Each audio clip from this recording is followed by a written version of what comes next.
En el verano de 1519, cuando los conquistadores españoles llegaron por primera vez a Tenochtitlán, lo que vieron superó cualquier expectativa.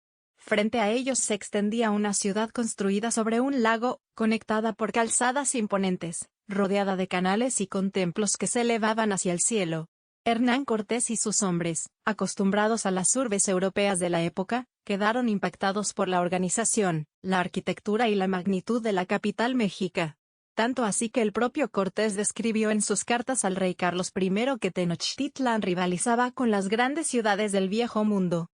Pero, ¿qué tan avanzada era realmente esta metrópoli prehispánica?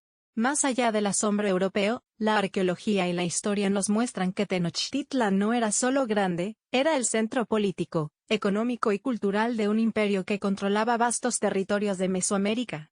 Con una población estimada de entre 200.000 y 300.000 habitantes, similar a las ciudades más populosas de Europa en ese momento, su planificación urbana, su ingeniería hidráulica y su compleja red comercial la convierten en un ejemplo extraordinario de desarrollo humano antes de la colonización. Lejos de ser una aglomeración improvisada, Tenochtitlán fue concebida con un trazado simétrico, organizado en 4 grandes barrios o campan, cada uno dividido en galpullis o unidades comunitarias. La ciudad estaba atravesada por canales navegables, lo que facilitaba el transporte de mercancías y personas, y permitía un flujo constante de bienes desde todas las regiones del imperio. La visión de los españoles no fue exagerada. En un mundo donde muchas ciudades europeas aún lidiaban con calles sin pavimentar, falta de saneamiento y sistemas de agua limitados, Tenochtitlán ofrecía un modelo de urbanismo sorprendentemente eficiente y adaptado a su entorno lacustre. Era una ciudad que no solo funcionaba, sino que impresionaba por su belleza, limpieza y dinamismo. Construir una ciudad sobre un lago no era tarea sencilla, pero los mexicas convirtieron este desafío en su mayor logro. Tenochtitlán se levantaba en islotes artificiales, reforzados con pilotes de madera y tierra, y estaba conectada a tierra firme por 3 grandes calzadas, al norte hacia Tepeyac, al oeste hacia Tlacopan y al sur hacia Iztapalapa. Cada calzada incluía puentes levadizos que podían retirarse para defender la ciudad en caso de ataque, una estrategia militar adelantada a su tiempo. La gestión del agua era otro ejemplo de su ingeniería. Un sistema de diques, como el de Netzahualcoyotl, separaba las aguas dulces del lago de Chapultepec de las aguas salobres de otras zonas, asegurando un suministro apto para consumo y agricultura. Desde Chapultepec, acueductos de piedra transportaban agua potable hasta el centro urbano, abasteciendo fuentes públicas y residencias de la élite. La agricultura también se adaptó al entorno lacustre mediante las chinampas, verdaderos jardines flotantes construidos con lodo y vegetación. Estos huertos artificiales producían maíz, frijol, chile, calabaza, flores y hierbas medicinales durante todo el año, con rendimientos que superaban con creces a muchos sistemas agrícolas europeos de la época. Este modelo no solo aseguraba el autoabastecimiento de la ciudad, sino que generaba excedentes para el comercio. Los canales navegables facilitaban el transporte de mercancías y personas. Canoa tras canoa circulaba entre barrios y mercados, en un sistema tan eficiente que algunos cronistas lo compararon con Venecia, aunque Tenochtitlán era más extensa y mejor organizada. La adaptación de la ciudad al ecosistema del Valle de México demuestra un dominio técnico impresionante, en un tiempo en que Europa apenas comenzaba a desarrollar infraestructuras urbanas de esa complejidad. Tenochtitlán no solo estaba bien ubicada, estaba diseñada para prosperar en uno de los entornos más desafiantes imaginables. En el centro de la vida cotidiana de Tenochtitlán estaba su mercado de Tlatelolco, uno de los más grandes y organizados del mundo prehispánico. Los cronistas españoles quedaron asombrados al ver a más de 20.000 personas comerciando diariamente, y hasta 40.000 en días de gran actividad. Allí llegaban productos de todo el imperio y de regiones lejanas, cacao de la zona maya, plumas de quetzal de las selvas del sur, turquesas del norte, obsidiana de las montañas, sal, miel, textiles de algodón, cerámica fina, armas, joyas y hasta animales exóticos. El mercado no era un caos, estaba organizado por gremios y áreas específicas según el tipo de producto.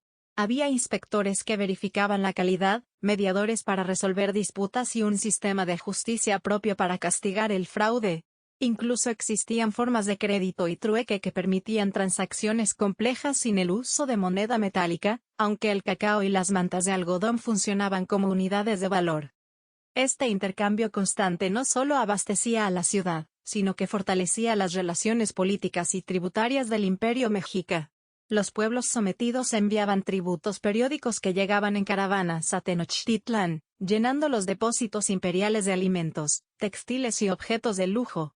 Estos tributos eran luego redistribuidos para mantener al ejército, la nobleza y los proyectos de infraestructura. La economía de Tenochtitlán estaba tan integrada y eficiente que, en comparación con muchas urbes europeas contemporáneas, ofrecía un mayor acceso a bienes de distintas regiones y una red logística impresionante. El mercado de Tlatelolco era, en muchos sentidos, un precursor de los grandes centros comerciales y financieros, pero en un contexto donde la organización social y económica estaba profundamente ligada a la reciprocidad y la obligación política. Tenochtitlán no era solo un centro administrativo, era un nodo de comercio internacional que conectaba diversas culturas y regiones de Mesoamérica, y lo hacía con un orden que sorprendía incluso a los visitantes más escépticos. La grandeza de Tenochtitlán no se medía solo en sus construcciones y comercio, sino también en su producción cultural y en el acceso al conocimiento.